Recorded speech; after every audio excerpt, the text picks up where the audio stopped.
नमस्कार, मी दिव्यांग कृष्णात, युवा उद्योजक कृष्णात बागणे हे लहानापासून आता मोठे झालेत. मोठे होऊन म्हणजे कसं झालं त्यांनी काय ते उद्योजक म्हणजे बोलण्यासारखं आता काय राहिलेलं नाही आता.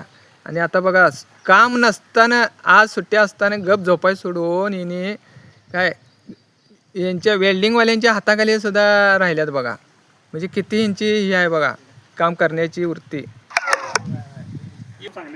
सचिन रणदिवे हे आपले वेल्डिंग इथं आता म्हणजे कसं गावात कुठलेही काम असू दे, साधं बारका असू दे काय असू दे, हे येणार धावत.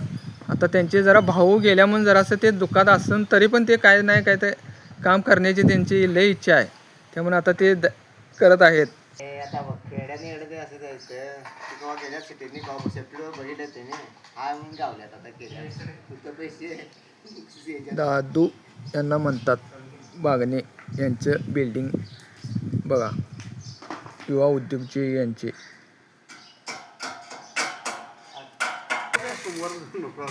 हे सचिन रणदिवे वेल्डिंग काम करतात काय, आणि कुठलीही कामं असू द्यात येऊन तुम्हाला जाग्यावरती घरपोच करून जाणार. कुठलेही बिल्डिंगचे दरवाजे म्हणा, खिडक्या म्हणा, हे करून जातात. वंदूरमध्ये संपर्क साधा त्यांना, सचिन रणदिवे यांना. बघा, बारीक सारीक करून मिळतील घराची कामे. ऑर्डर द्या, येऊन तुम्हाला खिडक्या बिडक्या किंवा दरवाजे सर्व कामे करून मिळतील, या लगेच देतील.